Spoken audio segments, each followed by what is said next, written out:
हम प्रभु को बहुत बहुत धन्यवाद देते हैं इस नए दिन के लिए जो प्रभु ने हमें दिखाया, और हम प्रभु को धन्यवाद देते हैं इस अपॉर्चुनिटी के लिए, इस चांस के लिए जो प्रभु ने हमें दिया है।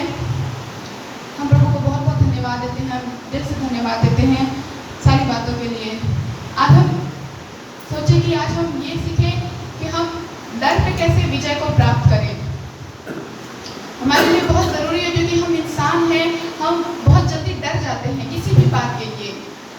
हम डर जाते हैं कोई भी नए लोगों से बात करने के लिए, कि हम तो उनको नहीं जानते हैं, हम कैसे बात करेंगे।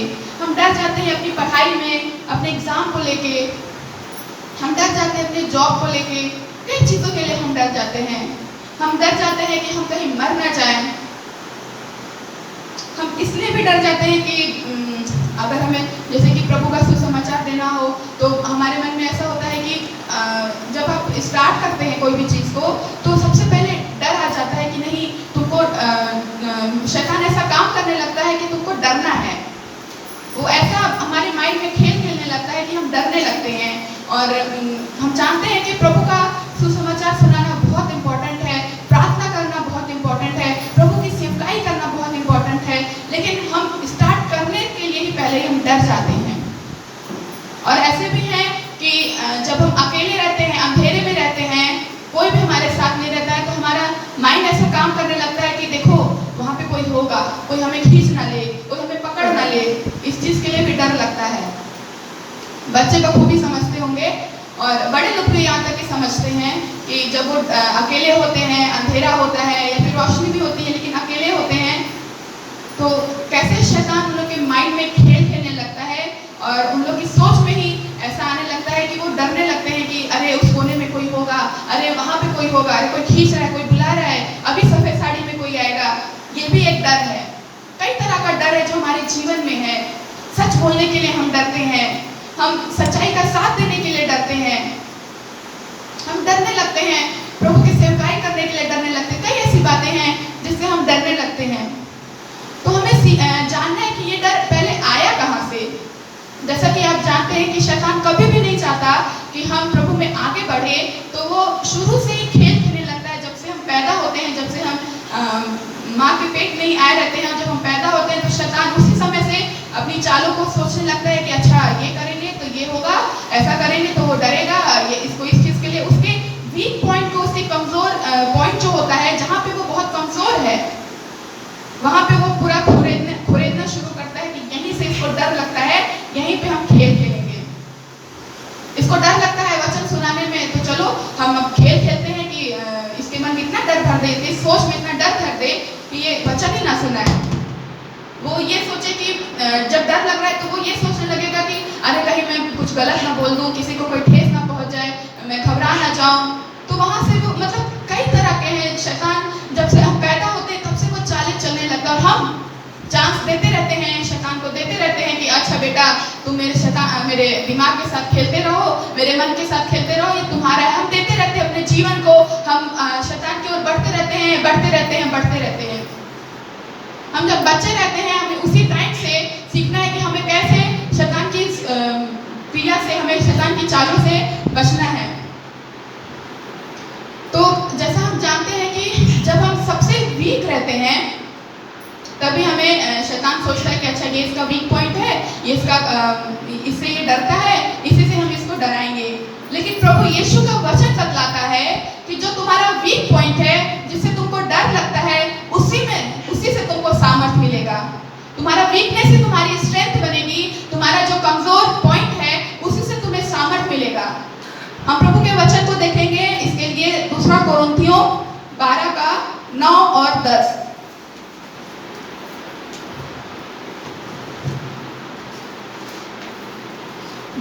कोरिन्थियों 12 का 9 और 10। कोई भी एक जन पढ़े।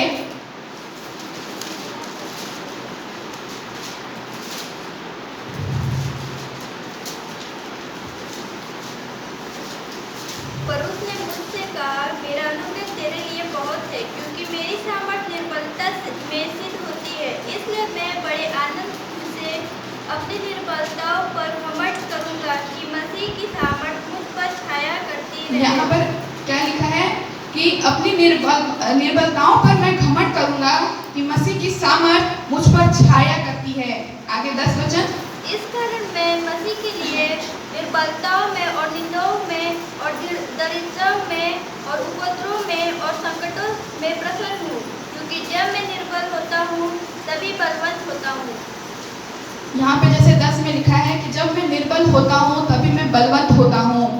और शैतान ऐसा कोशिश करता है कि जहाँ पे आपको डर लगता है कई कदम बढ़ाने से, कोई काम करने से, वहीं से शैतान चाल चलना शुरू करता है। लेकिन अगर हम चाहें तो शैतान को रोक सकते हैं। हम चाहें तो शैतान हमारे माइंड को अपने कंट्रोल में नहीं कर सकता है, क्योंकि प्रभु का वचन बोलता है कि जब तुम निर्बल होते हो तभी बलवंत होते हो। अब ये बात सोचने वाली है कि जब हम निर्बल होते हैं तो बलवंत कैसे हो सकते हैं, क्योंकि हम तो कमजोर हैं, हमारे अंदर तो कोई जान है ही नहीं, तो हमको सामर्थ कैसे मिलेगा। तो हम उसके लिए वचन को देखेंगे रोमियो 8 का 26।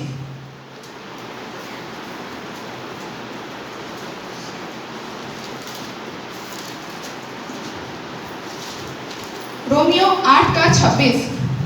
इसी रीति से आत्मा भी हमारी दुर्बलता में सहायता करता है, क्योंकि हम नहीं जानते कि प्रार्थना किस रीति से करना चाहिए, परंतु आत्मा आप ही ऐसी आहें भरकर जो बयान से बाहर है हमारे लिए विनती करता है। प्रभु के वचन को देखिए, रोमियो 8 का 26 में है कि इस रीति से आत्मा भी हमारी दुर्बलता में सहायता करता है।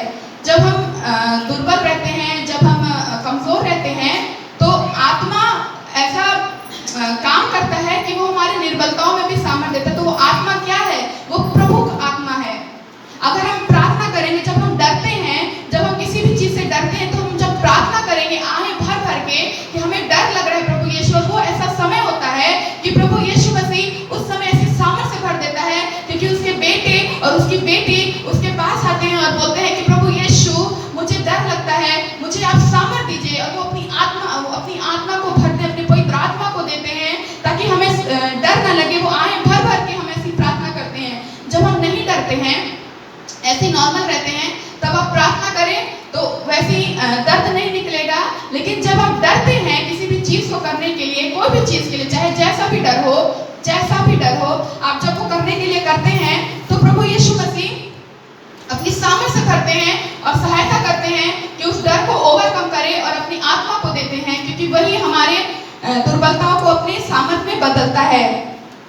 हम आगे भी देखेंगे इसके कि प्रभु का वचन जो होता है वो भी हमें सामर्थ देता है। बहुत जरूरी है कि हम प्रभु के वचन पे विश्वास करें, प्रार्थना करते हैं। ये बहुत अच्छी बात है कि हम प्रार्थना करके प्रभु से सीखते हैं और आहें भर भर के हम मांगते हैं। जब हम डरते हैं तब हम और भी आहें भर भर के, और भी दुख और दर्द के साथ, और भी आंसुओं के साथ हम प्रभु से प्रार्थना करते हैं, और प्रभु टूटे हुए मन को अपने समीप लाता है और उनको देखता है। हम वचन ऐसा होता है कि सच में हमें प्रभु का वचन बहुत ही सामर्थ्य देता है।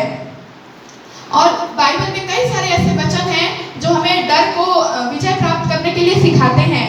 तो सबसे पहले हम यहोशू 1 का 9 पढ़ेंगे, जो हमें परमेश्वर का वचन सिखाता है कि डर को कैसे अपने विश्वास से, प्रभु यीशु में विश्वास करके जीतना है।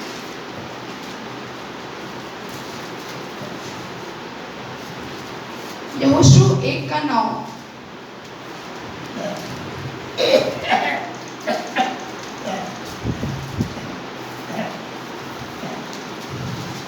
क्या मैंने तुझे आज्ञा नहीं दी? हियाव बांधकर दृढ़ हो जा, भय न खा और तेरा मन कच्चा न हो, क्योंकि जहाँ जहाँ तू जाएगा वहाँ वहाँ तेरा परमेश्वर यहोवा तेरे संग रहेगा।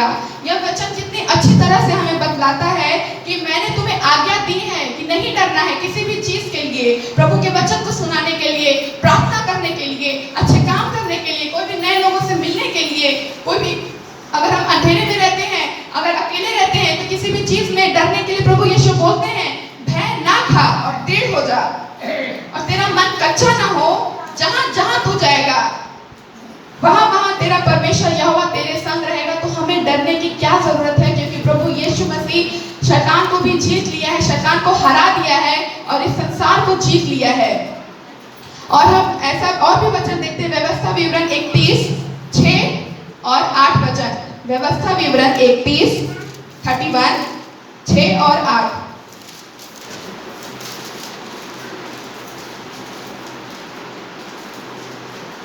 तू हियावान और दृढ़ हो, उनसे न डर और न भयभीत हो, क्योंकि संग चलने वाला तेरा परमेश्वर यहोवा है। वह तुझको धोखा न देगा और न छोड़ेगा। और तेरे आगे आगे चलने वाला यहोवा है, वह तेरे संग रहेगा और न तो तुझे धोखा देगा और न छोड़ देगा। इसलिए मत डर और तेरा मन कच्चा न हो।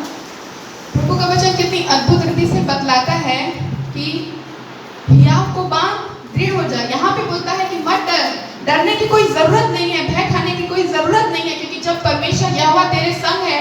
लेकिन हम ऐसा मौका दे देते हैं कि शैतान हमारे दिमाग में काम करने लगता है और हम इस वचन को भूलने लगते हैं और ये वचन से हम दूर होने लगते हैं।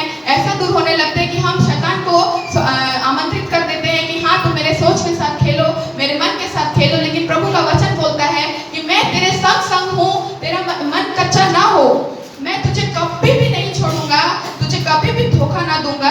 8वें वचन में भी यही बोलता है।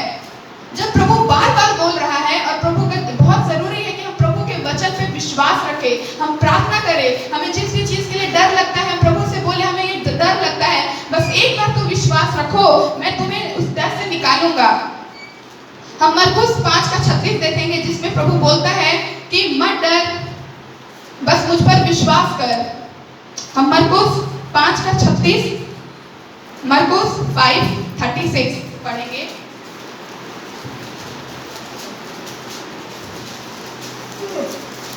पाँच का 36। जो बातें वे कह रहे थे उसको यीशु ने अनसुनी करके कहा। आराधनालय के सरदार से कहा, मत डर, केवल विश्वास रख। यहाँ पे सोचने वाली बात है कि प्रभु बोलते हैं कि मत डर, लेकिन होता है कि सबसे पहले हम उन पर विश्वास करें, क्योंकि वो जिंदा जलाली खुदा परमेश्वर यहोवा है। हमें उन पर भरोसा रखना है। प्रभु उनका वचन बोलता है और ये वचन जो है वो सच्चा है, ये वचन जो है वो झूठा नहीं है। इसकी एक एक बोल, इसकी एक एक शब्द एकदम सच्ची है। हम परमेश्वर जब बोल रहा है कि हाँ, मैं तेरे संग हूँ, उस पर विश्वास रख, तो हमें डरने की बिल्कुल भी जरूरत नहीं है। हमें सबसे पहले विश्वास रखना है और हमें प्रार्थना करना है कि प्रभु हमें सिखा, हमें बता कि हम किसी भी चीज के लिए ना डरे। और फिर उसके बाद प्रभु ऐसा भी करते हैं कि तू मत डर। अगर तेरे को डर लगता है, मैं जानता हूँ, लेकिन मैं तुम्हारी लड़ाई को लड़ता हूँ। इसके लिए हम व्यवस्था विवरण 3:22 को पढ़ेंगे। व्यवस्था विवरण 3:22।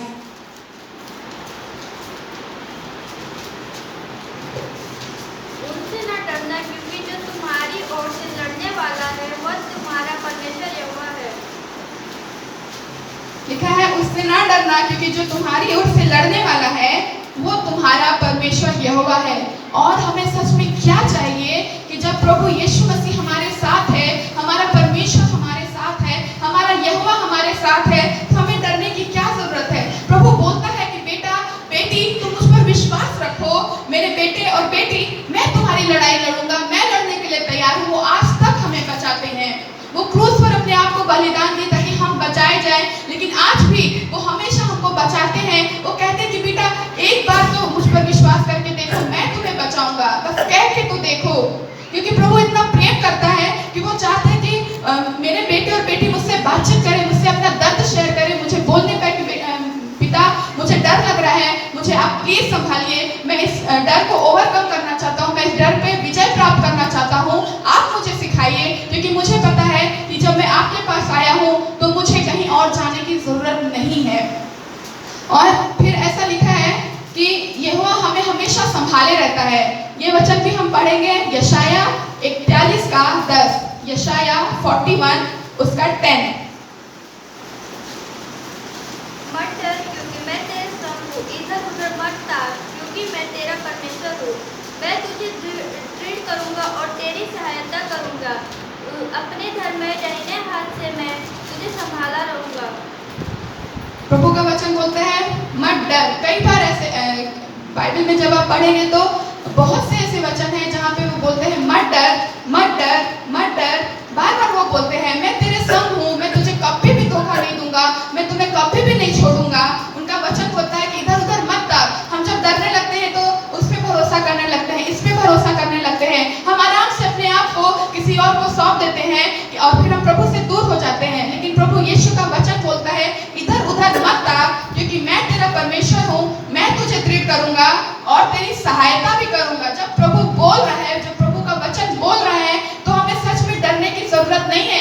हमें कई डर लगता है कि अरे फ्यूचर में ये हो सकता है, हमारे पास जॉब नहीं, ये हो सकता है। लेकिन प्रभु बोलता है कि अपना दर्द मुझसे तुम शेयर करोगे, अपनी सोच को तुम मेरे पास लाओगे, अपने मन को मेरे पास लाओगे, तो मैं तेरी सहायता करूंगा और अपने धर्म में दाहिने हाथ से मैं तुझे संभाले रहूंगा। और ये वचन हमारे लिए सफिशिएंट है, ये वचन हमारे लिए काफी है कि हमें ये समझने के लिए कि प्रभु यीशु हमारे साथ साथ रहता है। हम प्रभु को बहुत बहुत धन्यवाद देते हैं। फिर ये जो डर वर्ड है, ये किसके लिए हमें डरना चाहिए, ये जरूरी है कि किससे हम डरे। इसके लिए हम मरकुस 10 का 26 से 31 वचन पढ़ेंगे। नहीं, मत्ती 10 का 26 से 31 वचन। मत्ती 10:26 से 31। इसलिए मनुष्यों से मत डरना, क्योंकि कुछ ढाका नहीं जो खोला न जाएगा, और न कुछ छिपा है जो जाना न जाएगा। जो मैं तुमसे अंधियारे में कहता हूँ उसे तुम उजियाले में कहो, और जो कानों कान सुनते हो उन्हें छतों पर से प्रचार करो। जो शरीर को घात करते हैं पर आत्मा को घात नहीं कर सकते। मेरे प्रियो, इस पे 28 वचन पे गौर करें। जैसा एक डर मैंने अभी बताया था कि जो प्रभु यीशु मसीह के लिए मरने के लिए मतलब ऐसा होता है कि कई ऐसे होंगे अभी कि अगर कोई माँ है उसके बच्चे को मार रहा है और बोलता है कि तुम जो माँ है अगर उसको बोलता है कि मैं इस बच्चे को मार दूंगा, अगर तुम प्रभु यीशु में विश्वास करते हो तो मैं इस बच्चे को मार दूंगा। और हम उस माँ के प्रेम में इतना वो हो जाएंगे तो हो सकता है कि हम डर जाएं और हम बोल दें कि नहीं नहीं, मेरे बेटे और मेरी बेटी को कुछ भी मत करो। मैं ऐसा हो सकता है, हमें नहीं पता है, ऐसा हो सकता है क्योंकि अभी हम लोग उस सताव को नहीं देखे हैं, तो हो सकता है। तो ये भी एक डर है कि हम जब वचन बोलता है कि जो शरीर को घात करते हैं पर आत्मा को घात नहीं कर सकते, उनसे मत डरना। प्रभु यीशु बोलता है कि तुम्हारा शरीर तो चाहे जैसा भी हो वो मर जाएगा, लेकिन आत्मा नहीं मर सकता। तो हमें उस आत्मा को बचा के रखना है और हमें डरना नहीं है। इसके आगे को पढ़ेंगे। पर उसी से डरो जो आत्मा और शरीर दोनों को नरक में नष्ट कर सकता है। क्या पैसे में 2 गौरैया नहीं बिकती, तो भी तुम्हारे पिता की इच्छा के बिना उनमें से एक भी भूमि पर नहीं गिर सकती। तुम्हारे सिर के बाल भी सब गिने हुए हैं, इसलिए डरो नहीं, तुम बहुत गौरैयों से बढ़कर हो। कितना सुंदर वचन है। और फिर प्रभु यीशु बोलते हैं कि तुम ये जो शैतान चाले चलता है उससे हम डरने लगते हैं, हम मनुष्य से डरने लगते हैं, वो हमें मारता पीटता है, कई चीज़ों से हम डरने लगते हैं। लेकिन प्रभु बोलता है कि तुम उससे डरो जो तुम्हारे शरीर को और तुम्हारे आत्मा को दोनों को नाश कर सकता है। हमें उससे डरना है और किसी से भी नहीं डरना है। और प्रभु आगे भी बोलता है कि कितना अद्भुत है कि वो उनकी इच्छा के बिना कुछ भी नहीं हो सकता। जैसे कि लिखा है कि उनकी इच्छा के बिना गौरैया उनमें से एक भी भूमि पर नहीं गिर सकती। तो सच में ऐसा है कि उनकी इच्छा के बिना कुछ भी नहीं हो सकता। और हमारे सिर के बाल भी सब गिने हुए हैं। हम जानते हैं कि हम कभी अपने सिर के बाल को नहीं गिन सकते, लेकिन प्रभु यीशु मसीह हमारे सिर के बाल को भी गिने हुए हैं और बोलते हैं इसलिए डरो नहीं, तुम बहुत गौरैयों से बढ़कर हो। प्रभु की सबसे सुंदर रचना हम मनुष्य हैं और हमें सच में डरने की जरूरत नहीं है। और इससे हम इस वचन को प्रभु यीशु मसीह में हम प्रभु धन्यवाद सबको धन्यवाद देते हैं इस वचन के लिए। और हम एक सुंदर गवाही पहले हम देना चाहते हैं इस वचन के थ्रू। हम इस वचन के थ्रू एक गवाही देना चाहते हैं उस मेरे जीवन में क्या हुआ था डर को लेके। जैसे मैंने अभी बोला था कि शैतान जो होता है हमारे सोच में ऐसा करने लगता है कि हम जब एक डर, जैसे मैं आपको बताना चाहूँगी जिससे मैंने प्रभु से सीखा है कि कैसे उसको विजय प्राप्त करना है। मेरे जीवन में ऐसा था कि मैं शुरू से मतलब जब से मैं पैदा हुई मैं कभी भी अकेले नहीं रही। मैं जब सोने के लिए भी रहता था तो मम्मी पापा हमेशा साथ में रहे और फिर दादी के साथ मैं सोई। मैं कभी अकेले नहीं रही। फिर दादी जब नहीं रही तो फिर मैं दादा के साथ, मतलब ऐसा रहता है कि मैं कभी भी अकेले नहीं रही, कभी भी नहीं रही। मैं कभी भी नहीं सीखी कि कैसे अकेले रहना जानना है, क्योंकि ऐसा मेरे जीवन में होता था कि कई बार ऐसी समय आता था जब मुझे लगता था कि अब तो मुझे अकेले रहना पड़ेगा। तो मुझे लगता था कि प्रभु यीशु खुद भी चाहते हैं कि मैं अकेले रहना सीखूं, मैं मुझे इस डर को, क्योंकि विजय प्राप्त करना है इस पे। तो फिर ऐसा हुआ कि क्या होता है ना कि जब हम बच्चे होते हैं तो हमें पता भी नहीं चलता है कि कब से शैतान हमारे दिमाग में खेल खेलना शुरू कर दिया होता है। हम जैसे कि हॉरर मूवी देखते हैं, डरावना मूवी देखने लगते हैं, और क्योंकि हमें अच्छा लगता है, हमें वो अपनी ओर आकर्षित करता है, हमें डर तो लगता है लेकिन हम उसकी ओर बढ़ने लगते हैं, हम हॉरर मूवी को देखने लगते हैं। और मुझे पता है कि जब मैं छोटी थी तो मैं बहुत ही हॉरर मूवी को देखती थी, जो हॉरर सीरियल आता था उसको देखती थी, रात के ही वक्त ऐसा आता था। तो हम नहीं जानते उस समय कि शैतान ऐसे ही टाइम से शुरू कर देता है हमारे सोच में खेल खेलना, लेकिन हम समझ ही नहीं पाते हैं कि हम नहीं समझ पाते कि शैतान की चालें हैं। बस ये है कि हमें अच्छा लग रहा है, हमें देखना है, और बाद में भले हमको डर लगे। बाद में जब जैसे कोई छोटा बच्चा अकेले रहे या फिर छोटे कोई अकेले रहे तो हम उसको डराने लगते हैं अपने मजे के लिए। तो ऐसे ही कर करके मेरे साथ हुआ कि हॉरर मूवी देखते थे और ये सब ना देखते थे, तो वो धीरे धीरे शैतान मेरे मन में ऐसा, मतलब मेरे दिमाग में ऐसा काम करने लगा कि मुझे अकेले रहने में एकदम भी वो लगता था कि मैं डर डर के रहूँगी, मैं रह नहीं पाऊँगी। और एक पल ऐसा हुआ जब मैं इलाहाबाद में थी और 4 साल में रही, मेरे रूममेट थे, लेकिन फिर ऐसा हुआ कि जब मुझे आगे की पढ़ाई के लिए प्रिपरेशन करना था तो मुझे पता था प्रिपरेशन के लिए लोगों के साथ अगर रहेंगे तो मैं पढ़ नहीं पाऊंगी। तो मैंने एक रूम लिया था, उसमें मैं एकदम अकेली थी, और वो ऐसा रूम था कि एकदम जैसे कि एकदम कोने में है, कोई आवाज़ नहीं, बहुत शांत वहाँ पे रूम है। और ऐसा होता था कि मतलब अपने आप से ही मेरे दिमाग में ऐसा शैतान खेल खेलने लगा था कि मुझे डर लगने लगा था। और फिर मैं 15 रात ऐसी थी कि मैं एकदम भी नहीं सोई थी, बिल्कुल भी नहीं सोई थी। और मैं हर रात जब जैसे ही शाम होने लगती थी, बस सूर्य जो है अस्त होने लगता था, मुझे डर लगने लगता था और मैं सच में रोने लगती थी। मैं बहुत रोती थी कि अब रात हो गई है, अब मैं कैसे रहूँगी, मैं अकेले हूँ। और मुझे अपने आप से ही मैं इमेजिनेशन करने लगती थी, मैं सोचने लगती थी कि अरे यहाँ पे वो है, यहाँ पे ये है, और मैं डरने लगती थी। फिर और मैं हर रात को रोती थी, हर रात को। जब सुबह होता था तो 2 घंटा 3 घंटा ऐसे सो पाती थी। तो मेरे लिए ऐसा था कि मैं प्रिपरेशन करने आई हूँ बट मैं प्रिपरेशन नहीं कर पा रही हूँ। मैं एकदम डर की वजह से अपने आप को इतना जकड़, मतलब वो डर इतना मेरे को जकड़ लिया था कि मैं एकदम भी आगे नहीं बढ़ पाती थी, बस रोती रहती थी रात रात में। और फिर उसके बाद ऐसा हुआ कि मैं उतना वचन पे भी ध्यान नहीं था, प्रार्थना भी उतना नहीं था, करते थे लेकिन वो विश्वास जो है वो नहीं था। मैं प्रार्थना करती गई और मैं हर रात को रोती थी। मेरे पास ऐसा था कि मेरे पास अपॉर्चुनिटी था कि मैं अपने फ्रेंड्स लोग के पास जाऊं, लेकिन मेरे साथ ऐसा था कि नहीं, मैं नहीं जाऊंगी, मैं यहीं रहूंगी, ऐसा करके। और मैं बस रोती थी। मैं 15 रात, सच में बोल रही हूँ, मैं नहीं सोई थी। बस हाँ, दिन में ऐसा होता था कि मैं 2-3 घंटा सोती थी। वो शैतान ऐसा मेरे दिमाग में खेल खेलने लगा था, ऐसा इमेजिनेशन बनाने लगा था कि मैं समझ ही नहीं पाती थी और मैं डरने लगती थी। बस इमेजिनेशन करके मैं डरने लगती थी, कुछ होता नहीं था। फिर उसके बाद ऐसा हुआ कि मैं जब एमटेक के लिए एडमिशन ली, फिर मैं धीरे धीरे प्रभु को जानने लगी। और मेरे साथ फिर से ऐसा हुआ कि मैं फिर उस समय ऐसा हुआ जब मैं 15 रात को नहीं सो पाती थी, 15 रात ऐसी थी। तो फिर मम्मी पापा लोग इलाहाबाद आए हुए थे, तो उन लोगों ने बोला कि हम आ रहे हैं। तो मेरे साथ ऐसा हुआ कि मैं यहाँ नहीं रह पाऊँगी, मैं इतना डर के साथ नहीं रह पाऊँगी, मैं इतना रोती हूँ, मैं प्रिपरेशन नहीं कर, मेरी हालत बहुत बुरी थी, मेरा खाना पीना भी ऐसे ही था, इतना डरती थी। हम ये समझ ही नहीं पाते हैं कि जब हम बच्चे रहते हैं उसी समय से शैतान हमारे दिमाग में काम करने लगता है, और उसी समय से वो शैतान मेरे दिमाग में काम करने लगा और मैं डरने लगी। फिर उसके बाद मम्मी पापा आए तो मैं तुरंत बोली कि मैं आप लोगों के साथ घर जाऊँगी, क्योंकि ऐसा होगा कि वहाँ तो लोग रहेंगे और मुझे वहाँ डर नहीं लगेगा। फिर मैं घर आ गई।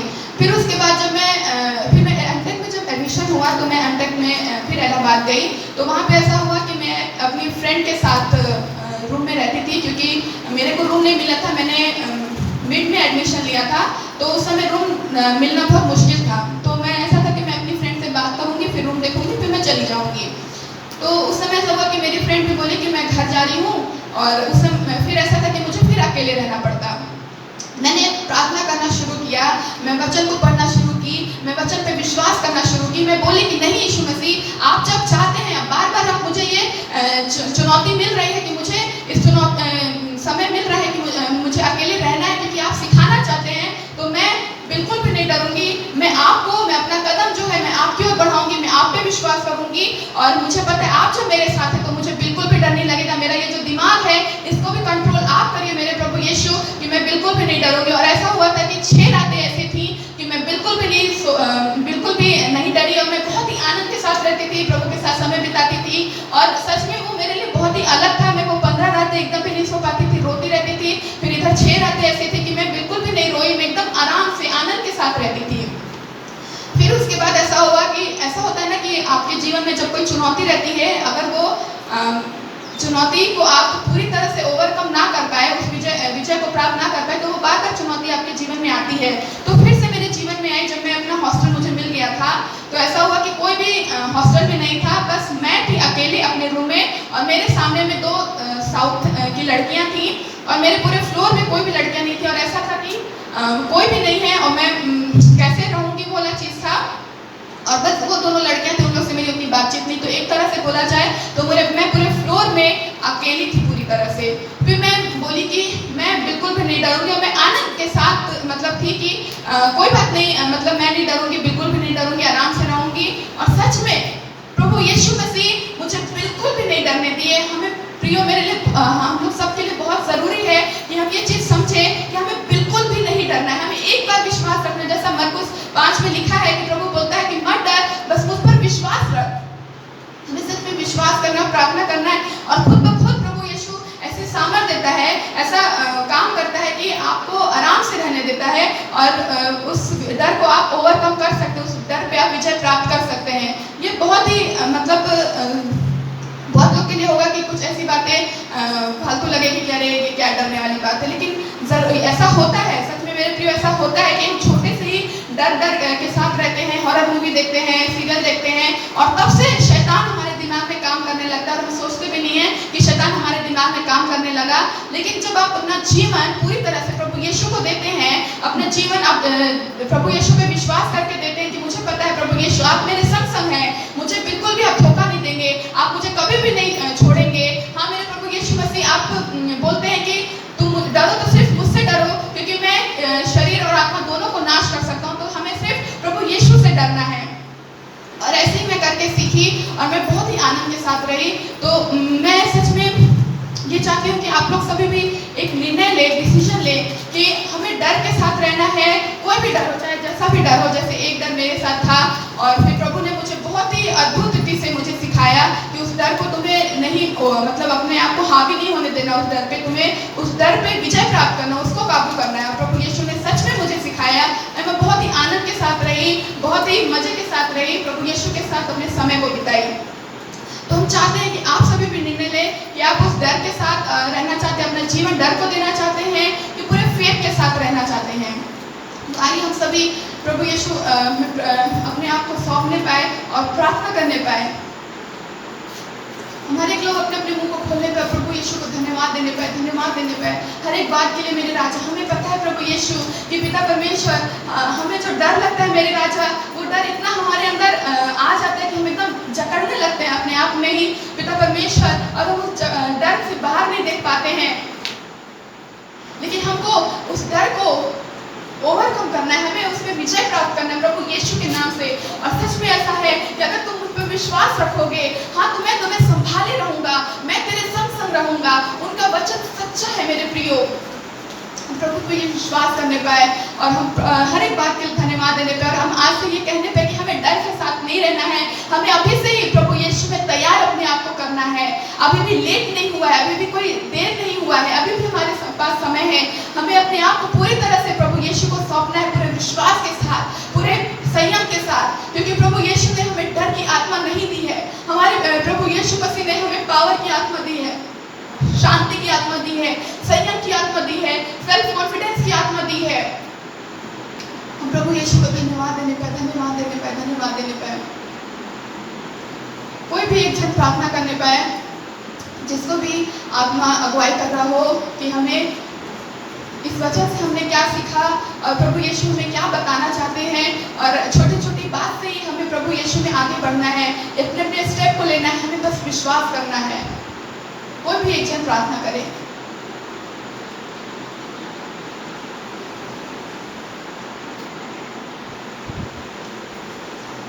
जिसको भी आत्मा अगुवाई कर रहा हो प्रार्थना करे।